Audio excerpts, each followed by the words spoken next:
Hai guys, Assalamualaikum warahmatullahi wabarakatuh. Perkenalkan, saya Citra Nurhajijah dengan NPM 225010012. Kali ini di sini saya akan membahas mengenai keterampilan interpersonal skill. Pertanyaan pertama yaitu jelaskan mengenai definisi keterampilan interpersonal. Yang kedua, jelaskan dengan singkat mengapa kita perlu memahami tentang keterampilan interpersonal skill. Yang ketiga, jelaskan faktor dalam individu yang berperan dalam pengembangan interpersonal skill. Yang keempat, apa saja manfaat pengungkapan diri dalam membangun kepercayaan di dalam organisasi atau dunia kerja. Yang kelima, dalam penilaian performance pegawai, attitude merupakan hal penting untuk mempromosikan pegawai naik ke jenjang yang lebih tinggi atau naik jabatan. Mengapa attitude itu penting? Pertanyaan keenam, untuk meningkatkan kompetensi Anda harus mengetahui potensi yang ada dalam diri sendiri. Bagaimana kiat Anda untuk mencapai kesuksesan melalui knowledge, skill, dan attitude.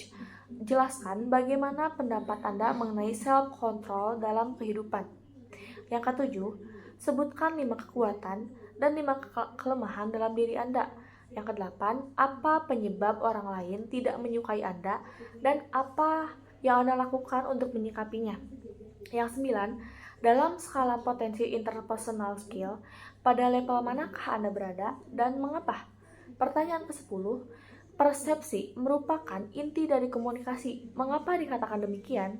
Oke teman-teman, jadi keterampilan interpersonal skill adalah kemampuan seseorang untuk berinteraksi dan berkomunikasi secara efektif dengan orang lain.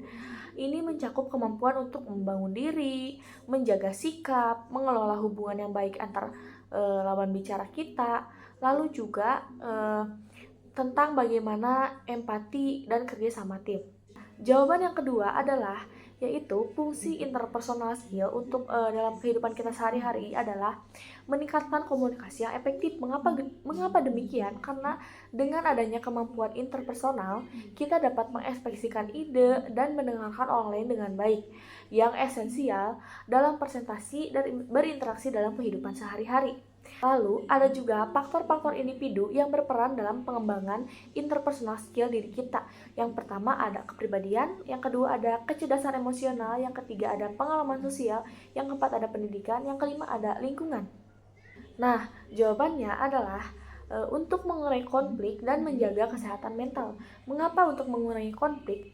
Karena dengan berbagi informasi tentang kebutuhan dan ketakutan, individu dapat lebih mudah memahami satu sama lain, sehingga konflik interpersonal dapat diminimalisir.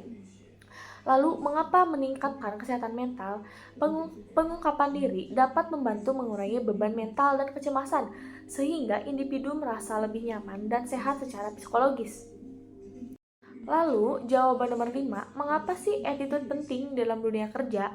Yang pertama, untuk mencerminkan citra perusahaan, yang dimana sikap pegawai dapat mempengaruhi bagaimana perusahaan dipandang oleh klien dan mitra bisnis. Pegawai dengan sikap positif akan menciptakan citra baik bagi perusahaan. Yang kedua, menunjukkan kemampuan beradaptasi. Sikap yang baik menunjukkan kemampuan pegawai untuk beradaptasi dengan lingkungan kerja yang dinamis, yang sangat penting untuk perkembangan karir. Menurut saya, self-control atau pengendalian diri juga membantu individu untuk tetap tenang dalam situasi stres. Nah, self-control atau pengendalian diri merupakan aspek penting dalam mencapai kesuksesan. Dengan kemampuan untuk mengelola emosi dan perilaku, individu dapat menghindari keputusan yang impulsif dan merugikan. Yang kedua, mempertahankan fokus dan tujuan jangka panjang meskipun ada gangguan.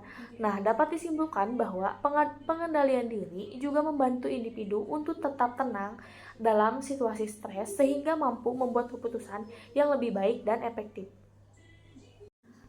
Apa penyebab orang lain tidak menyukai Anda dan hal apa yang Anda lakukan untuk menyikapinya? Jadi, sepenglihatan saya dan sepengalaman saya ambil selama berkuliah dari semester 1 hingga semester 6 menuju semester 6 sekarang. Saya menjadi ancaman bagi orang-orang di sekitar saya, karena saya selalu ingin satu langkah di depan orang lain.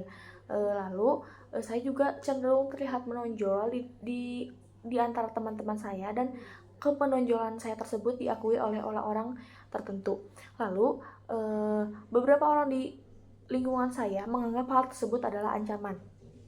Saya menyikapi hal tersebut, saya lebih memilih teman untuk mana sih yang harus saya sikapi dan mana yang harus tidak saya sikapi. Tapi dari beberapa kejadian saya memilih untuk tidak menyikapinya. Saya memilih untuk diam, dan saya memilih untuk cut off orang tersebut dari kehidupan saya jika orang tersebut tidak bermanfaat dan tidak berkontribusi dalam kehidupan saya. Lalu dalam skala kompetensi interpersonal skill, pada level manakah Anda berada? Saya melihat diri saya sendiri baru di tahap 1, karena saya masih belajar. Ketika saya mengajar, ketika saya berinteraksi dengan teman-teman, saya masih cenderung kaku untuk berinteraksi. Lalu persepsi merupakan inti dari komunikasi. Mengapa dikatakan demikian? Karena berkomunikasi adalah dua arah. Jadi berhubungan dengan satu individu lainnya. Maka ketika berkomunikasi, persepsi itu sangat penting. Karena setiap orang individu pasti memiliki persepsi yang berbeda-beda untuk terjadinya sebuah komunikasi.